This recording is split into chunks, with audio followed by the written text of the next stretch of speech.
Good morning, everyone, once again. I was just telling my friends here that now that I have committed to doing these Whispers from Eternity satsangs, I started going back through the databanks of my own mind and trying to remember some of the Whispers from Eternity that I've already gone deeply into, because those are obviously where I'll begin. Because having plumbed their depths a little bit myself, hopefully some of their spiritual power will come out a little more clearly. And I was chuckling to myself yesterday when I realized that many of the Whispers from Eternity I chose are sort of the battle cry ones demanding that the impurities of our life be purified and that our minds, like unwrought steel, be formed into sharp swords of concentration and so on and so forth. And I realized, oh, I was going through a pretty intense time of my life when I was doing this practice. But then I realized we're going through a pretty intense time of the world right now, so maybe that's just fine. But don't worry, there are some of the beautiful, tender, heart-opening, devotional ones in the mix too that will come out in the weeks to come. But today I thought we would take a look at number 161, Demand to be able to conquer fear. And this is a very interesting prayer demand to me for many reasons and has proved to be very inspiring. But one thing that I'd like to highlight first and foremost, because what I would like to do with these satsangs is not just give to you some of the inspiration that I have received, but also try to give you the keys that I have used to unlock some of these prayer demands. And one thing that we can never overlook is simply paying very close attention to the words that Master uses. When I was an actor, an exercise that we would often employ is just ask ourselves, why did the author choose to say that exactly in those words? He could have chosen 1,000 different words ordered in 1,000 different ways. Why did he choose that particular expression? What does that expression say that all the others doesn't? And just by exploring in this way, we get closer and closer to the essential inspiration and consciousness behind any literary work. And so immediately, the title of this prayer really catches my attention because it is demand to be able to conquer fear. It's not the demand to conquer fear, but we're asking for the ability to conquer fear. But then what's beautiful about this is it implies to me that even if we had the ability, the choice to choose to conquer fear is still our own. And this is really important because I myself have faced a number of frightening circumstances in my life. And when you find yourself in those terrifying moments, be it where your physical life is on the line or when some principle is at stake, of course there's the desire to succumb to fear. But as a friend of mine put it beautifully, courage is not the absence of fear, but courage is the willingness to act regardless of fear. And so this prayer demand is beautiful. Yogananda said that fearlessness is a divine quality, and it truly is.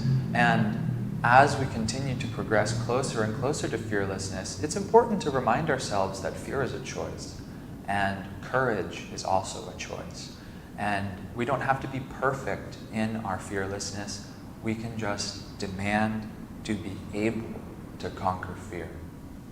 So, now let's take a look at this prayer. I'll read it in its entirety first, and then we'll talk about some of the sections. So let's sit up straight, and let's interiorize our awareness into the heart. And again, let's play a game of imagination, and I want you to feel that these words are the words of your own soul, that these words are the words of your superconscious self calling out from the inner sanctum of your soul. Don't feel that these are foreign to you, but try to receive these as your very own. And then, as you do so, try to imagine, what would I be for these words to originate within me?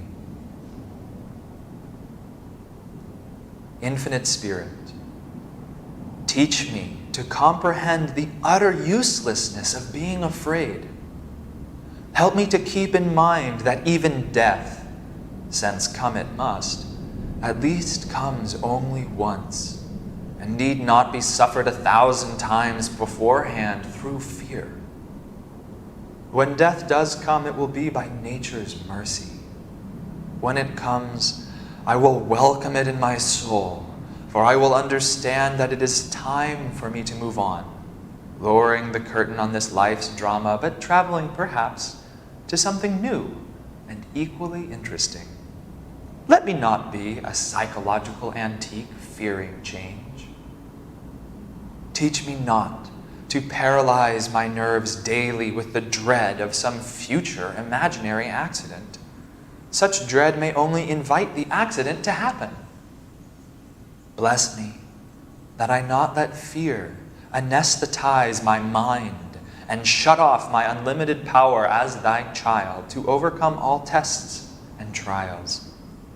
Help me to realize that whether I am awake or asleep, alert or dreaming, thine all-protecting presence encircles me always. Help me to see that neither mighty fortress nor the wealth of Croesus could protect me from disease, earthquakes, and all kinds of accidents. That thou alone art my protector, and that though I walk where bullets fly, or where swarms of bacteria abound, I am ever safe and haloed in thy all-sheltering light.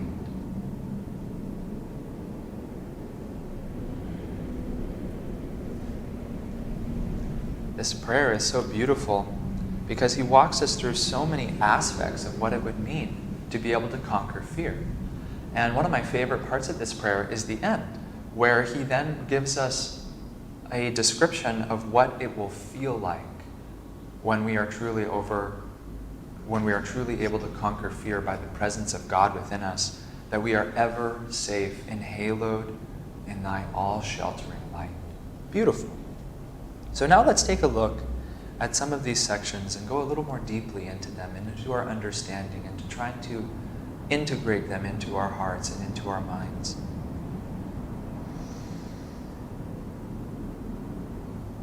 Infinite Spirit, teach me to comprehend the utter uselessness of being afraid. That right there has so much in it. We could meditate on that for a long, long time. And it's important to remember this, especially when we do start being afraid, is what use is it really doing for us? All it does is clog our nerves and paralyze us from having the ability to actually do what we need to do. Just last night, for Swami Kriyananda's moksha celebration, I was running some of the technical elements of the program and found myself realizing that in 1 minute I was going to have to stand up and talk about what Swami Kriyananda gave to me. And I found myself feeling completely inadequate in the face of that for many reasons, but we don't have to get into that. And I felt that glimmer of fear arise in my heart. What's going to happen? What if I don't speak well? What if it doesn't come out? What if the inspiration isn't there? What if I sound like a buffoon? All these things. And I realized, what's the point of even being afraid? If I get up and I sound like a buffoon, I do. Being afraid about it now is only going to magnetize that possibility into reality. So I might as well just surrender myself into God's hands. And that sounds like a platitude until it becomes a reality. And somehow yesterday, by the grace of God, because there was so much of God's presence in our temple, I could feel the presence of Master, the presence of Swami. And I just sort of handed them the reins and said, I'll do my best. This one's on you. And in that surrender, I could feel my heart relax and open. And suddenly I could surrender myself into a stream of inspiration and the flow of God's presence that was so beautiful. It touched me deeply, and hopefully it was translated through the camera to some other people as well. But so fear itself really is a ploy of Satan, it seems to me. Because when we're afraid, we are living in the future, and time itself is an illusion. When we're living in the future and we are concerned that the future of our lives is going to be worse than the present moment we are living in, that's what generates fear. But there is no future, there is no past. Yogananda teaches us that time is all an illusion, that we can only ever live in the now. And that even when that future comes, we won't be living in the future, we'll be living now. right here, right in ourselves. And the thing is, in the now, there is always the potential to shelter in God's presence. It's hard to shelter in God's presence in the future. It's hard to shelter in God's presence in the past, but it's always available to us now. And I had an experience that sort of illustrates and gives me some faith in this. When I had appendicitis, I didn't realize that it was appendicitis for many reasons that I won't go into. But I stayed up all night having absolutely agonizing abdominal pain for about 10 or 11 hours. And I started throwing up just violently, and I was losing so much water and fluid. I started feeling like I was going to pass out, and I lost all the color in my face. And it was so painful, my body would be racked by shaking, and I couldn't even control myself, and let alone stand or speak or walk. And finally, after 10 hours of this, from midnight until 10 a.m. in the morning, I finally surrendered and told my girlfriend at the time, Suryani, I said, you gotta take me to the hospital, because either I'm dying or something really bad is happening. And she took me to the hospital, and what was really interesting was I resisted the pain, and I resisted the experience that I was going through, because I was afraid of really accepting it and afraid of experiencing it to its full potential. And so I held the pain away from me with all my will. And at first I thought that was the right thing to do spiritually, by detaching my mind from the pain and refusing to acknowledge its presence. But eventually it just totally broke me. The pain was so intense. When we were walking from the car to the emergency room, it became so unbearable, I literally couldn't walk. And I collapsed onto the sidewalk, and I said, Suryani, you have to go get a wheelchair. I can't walk. And so she left me, and I sat there on the sidewalk, and I just had to surrender myself into the experience and into the pain, and not be afraid of it, and rather embrace it and discover, even in the midst of this, can I still feel God's presence? Even in the midst of this, can I still offer my heart to my God, to Guru? And I found that I could. And more so, or more to the point, I found that when I finally relaxed and accepted where I was, accepted the pain, and even accepted that the fact that I could be dying, then all of a sudden the pain didn't bother me so much. The pain was just as present, but my consciousness was left less affected by it. And the nurses came and got me, and they took care of me. And it was really actually quite a very beautiful experience for me. But as soon as I was able to overcome the fear of what's going to happen to me, what is happening to me, and just really surrender my life into God's hands and say, and without any reservation, God, if this is the time you want this little body to crumple away and die, so be it.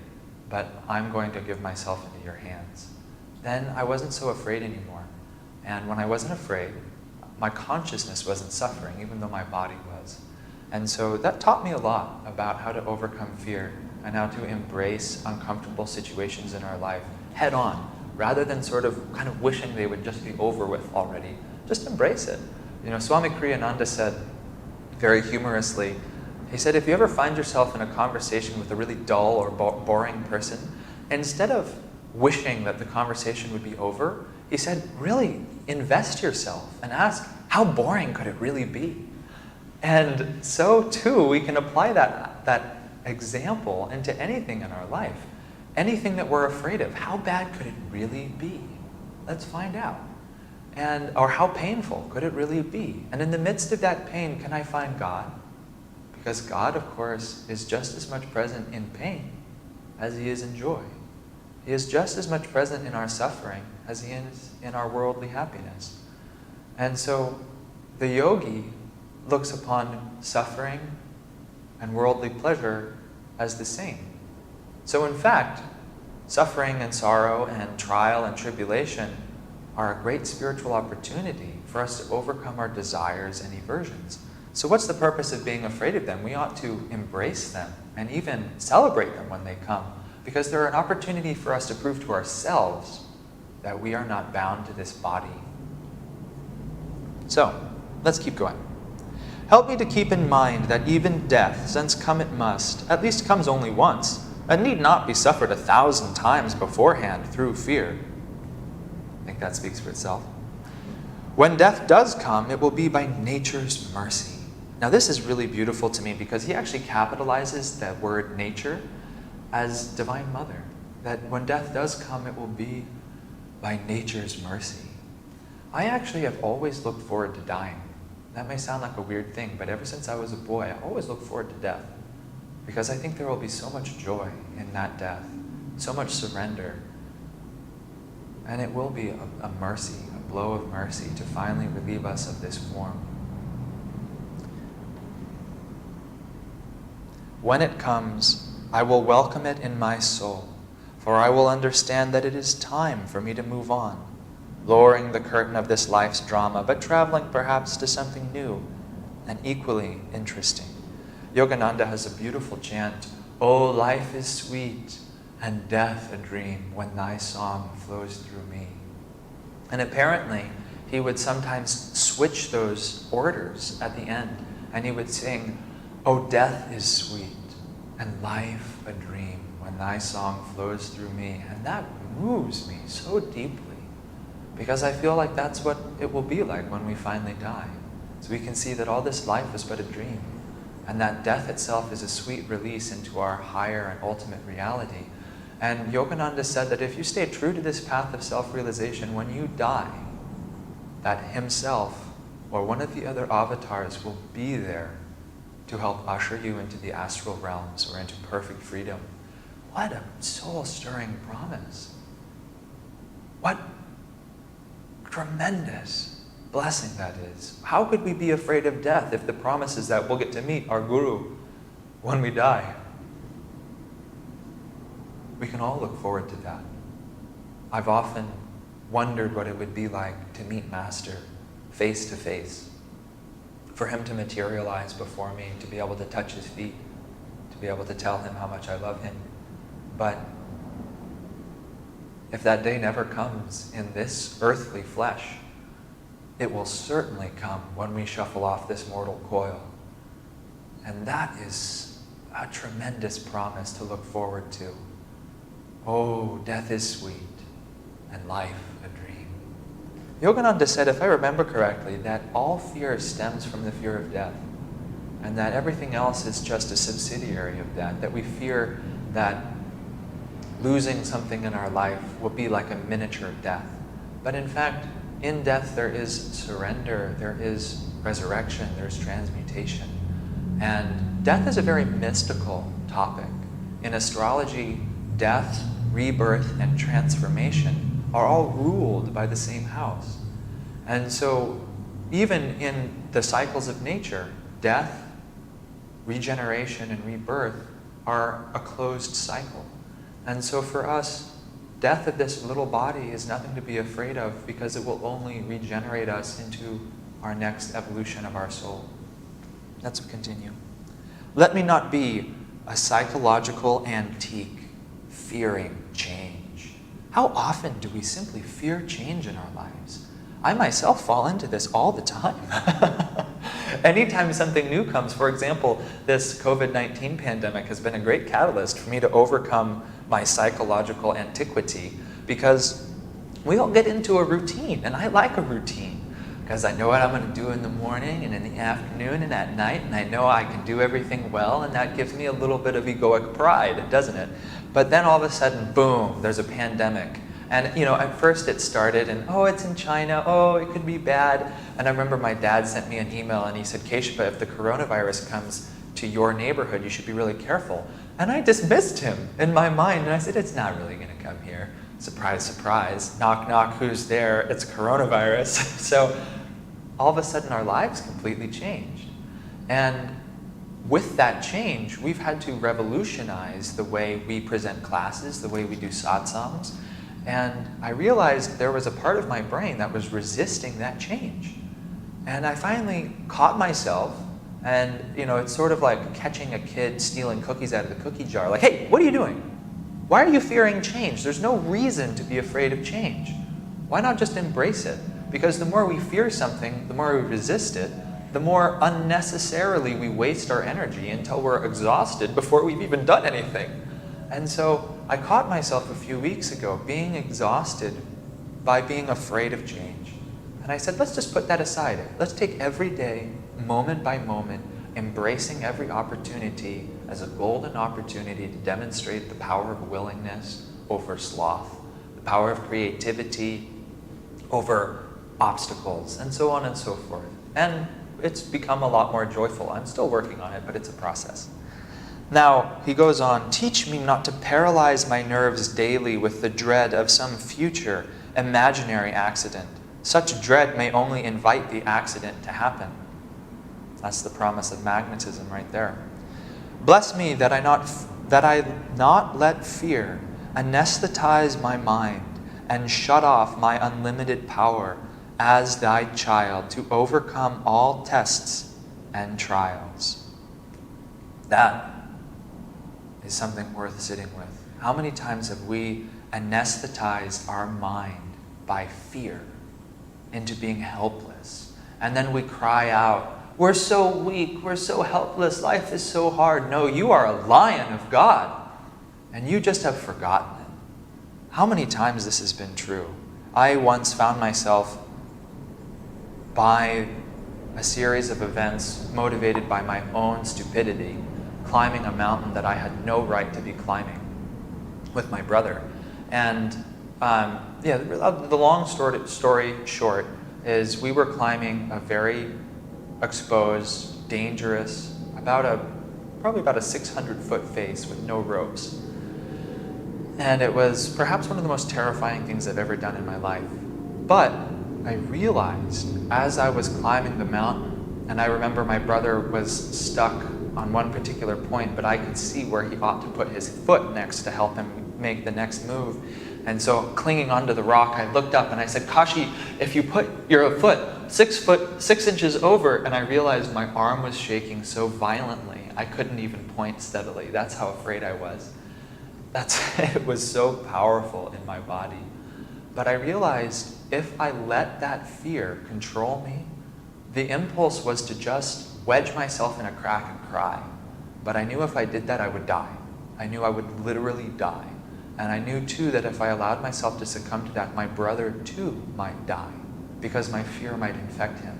And so for his sake, I demanded of my heart to be courageous, to be dynamic, to be unafraid.